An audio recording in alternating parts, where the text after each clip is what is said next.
কিন্তু মওলা তুমি চাইলে সেকেন্ডের আগেও আমাকে মাফ করে দিতে পারো।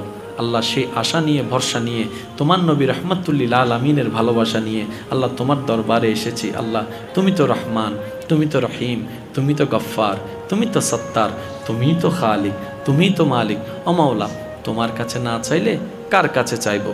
তোমার কাছে ভিক্ষা না করলে কার কাছে ভিক্ষা করব? মাওলা তুমি না রহমান, তুমি না রহিম, তুমি না ইন্নাল্লাহ আলা কুল্লি শাইইন কাদির। ও মাওলা একটু মাফ করে দাও না।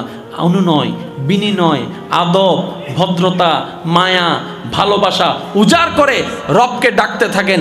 যেই দিন আপনার ডাকটা প্রেমের ডাকটা রবের কাছে পছন্দ হয়ে যাবে, রব বলবে ইন্নাল্লাহ ইয়াগফিরুয যুনুবা জামিয়া, বান্দা তোর সারা জীবনের গুনাহকে আমি মাফ করে দিয়েছি।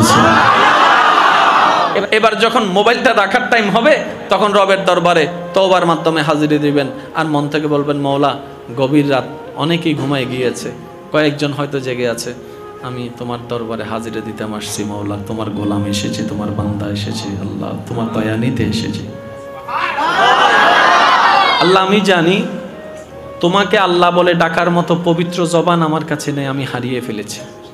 আল্লাহ তোমার কাছে যে চাইবো, ভিক্ষার দুইটা হাত যে তুলবো, সে হাতের পবিত্রটাও আমি রক্ষা করতে জানি নাই। মওলা ব্যর্থতা আমার গুনাহ পাহাড় নয় আসমান হতে ছুঁয়ে গিয়েছে, কিন্তু আমি তারপরও তোমার দরবারে হাজিরা দিয়েছি, কারণ আমি জানি আমার গুনার বিশালতার চাইতে তোমার রহমতের বিশালতা হাজার গুণ বেশি।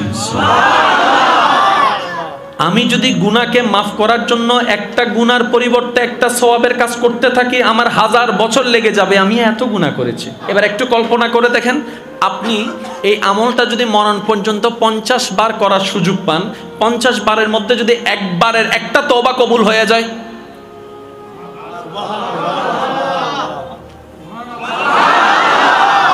50 বার করার জীবনের সৌভাগ্য হয়েছে, একটা তওবা আল্লাহ কবুল করেছে। এবার বান্দা হিসেবে রবের দরবারে তওবার মাধ্যমে হাজিরা দিলাম, তো উম্মত হিসেবেও নবীর একটা পাওনা আছে না নাই? আর সেটা হচ্ছে দরুদ শরীফ পাওনা আছে না নাই?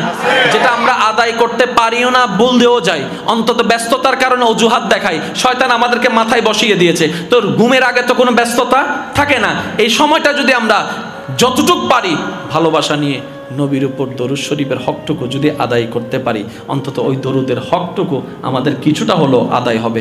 আল্লাহ পাক আমল করার তৌফিক দান করুন।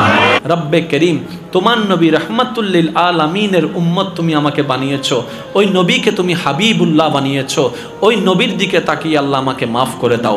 চোখের পানি ফেলতে থাকেন, অন্তর নরম করে রবের কাছে মাফ চাইতে থাকেন, আপনি মাফ চাইতেই থাকবেন, তওবা কবুল হয়ে যাবে একবার, মাফ হয়ে যাবে হাজার হাজার গুনাহ। সুবহানাল্লাহ। এই গুনাহগুলা আমাদের অন্তরকে